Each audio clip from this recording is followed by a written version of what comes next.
Good morning guys, good morning sa ating mga kay Whitey World dyan. Yan, kumusta po kayo? Sana po ay masa magandang kayong kalagayan ngayon. At siyempre po mga darating pang mga araw niyan. At dito lang po kayo guys, yung mga followers yan sa ating mga pinirid natin ng Paul Spark. Yan, pinaliguan ko na ulit. Yan, makikita nyo na naman ulit siya. Yung nakarang upload natin, pinaliguan natin. Siguro wala pa naman, 1 month na ba?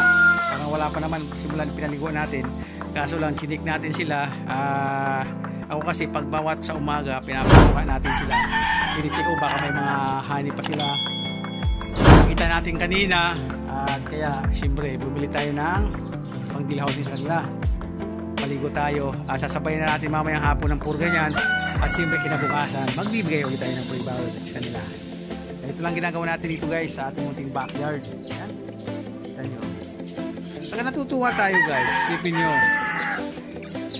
yung ginamit nating materials dito, yung na-acquire natin sa IGF yung last year pa na IGF. Pangalawa na ito yung nagdaang IGF, kahit isang taon na yung ginamit natin, bullstag na yung ginamit nating materials. Sipin nyo yung nabili natin na sisiw dati sa si Gimpar na Paul Spark. Ayan siya, nagamit na natin siya guys, diba?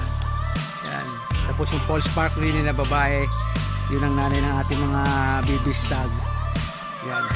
At natutuwa tayo kasi narinig natin sa ibang mga nakabili ng materyales at nang i-breed nila, may mga lumabas na ibang kulay, may parang may paghinala sila na hindi maganda yung na-acquire nilang materyales. Pero sa atin, kahit sabihin natin na sisiw lang yung nabili natin, 5-day-old sisiw, napalaki natin na maayos yung ginawa nating materyales. Kita nyo naman yung mga anak niya, halos isa mga kulay. Ang gusto sabihin, kahit sisiw lang yung nabili natin materyales, yung mga ating materyales at sisiw lang yung nabili natin sa MG Game Farm, maayos naman sila. Sabi nga maayos naman magbenta sila ng kanilang mga manok sa expo. Kaya siyempre natutuwa tayo, wala naman lumabas na ibang mga kulay na sabihin natin na hindi ka parehas ng tatay, hindi ka parehas ng nanay. Ito, maganda at pare-parehas, iisang kulay. Kaya masaya tayo, diba? Kahit sabihin mong hindi pa natin kaya hindi natin kaya mag-acquire ng mga 30K, 40K, 20K, 15K na nagawing materyales. Pero sabi nga, naglakas loob tayo na bumili tayo ng sisiw kahit 5-day-old lang.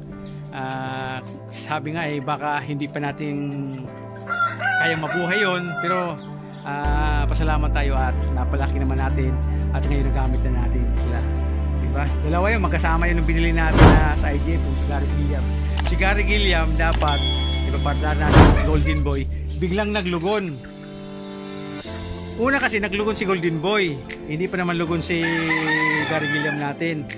Yung balak natin partner, biglang naglaglag naman yung mga balahibo ni Gary Gilliam, hindi na natin nagamit. Ngayon tapos na maglugon yung ating Golden Boy na galing kay Don Bonifacio Game Farm. Di ba partner natin sana yung sisiw din na natin nabili dun sa expo dati, na sisiw kasama yung Paul Spark. Kaya ngayon merong pinahinat na yung sa Paul Spark natin, wala pa tayo si Gary Gilliam. Ayan okay tayo lugon na lugon. Talagang lugon talaga sa tulo. Ito yung buntot na lang. Yan si Gary Gilliam, si Paul Spark yung buntot na lang. Dito na sana natin pa-partner kay Golden Boy. Ayan Ayan si Golden Boy natin. Yan sana natin pa-partner. Yan. Itong ating taklo line na galing kay Bong Pineda. Pa-partner natin dito kay Hinigol natin. Yan yung taklo line. Green legged yun. Ito yellow legged. Susubukan natin katapos na maglugon nito ni Hini natin guys. Gagamitin natin din siya. Para sa akin kasi sa breeding madali lang. Ang mahirap lang wala kang pwesto. Yung place talaga madali lang sa pag-breed para sa akin. Para sa akin lang po yun disclaimer sa ating mga kasamang backyard dyan. Sabihin naman nagmamagaling tayo. So, para sa akin lang po madali mag-breed, kaso lang yung paglalagyan mo yung pwesto, kung wala kang malawak na pwesto hindi talaga sapat. Kaya dito pinamaximize lang natin na yung kaya natin palabas, yung tinitira natin kasi masikip lang. Unang-una hindi naman natin i-place, nakikitira lang din tayo dito. Siyempre nililinis natin, alam nyo naman yung ating mga kulungan doon, lalagyan natin ng sapin na dyaryo yun para sa sala nag-absorb yung, kasi tabi ba may mga kumakanyan kanilang ipot. Yan. Yan o, yan. Marami nga nag-i-inquire, pwede ba yan Samsky, pwede ba yan pwede i-out. Itong dalawa, yung nahuli, siguro pwede ko yung i-out, pero yung mga nauna, at titingnan muna natin kung magiging okay ang kanilang mga laro.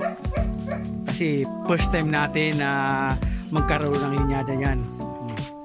Yan, kita nyo, namumukbang yan si Black Knight. Yan, namumukbang yan.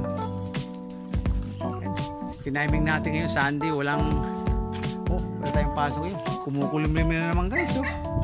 Yan, bihira na lang tayo maka-update sa ating channel at busy tayo. Busy tayo sa update lang po kayo sa ating ginawang flood control dito sa ating manukan. Hindi na binabaha yung ating manukan dito guys. Hindi siya binabaha. Hindi na naiipunan dati. Bumili tayo ng buta.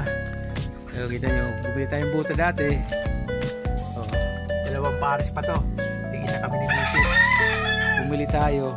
Kasi pag 3 days na straight ulan, hindi na kayang i-absorb ng lupa dito, naiipunan na dito.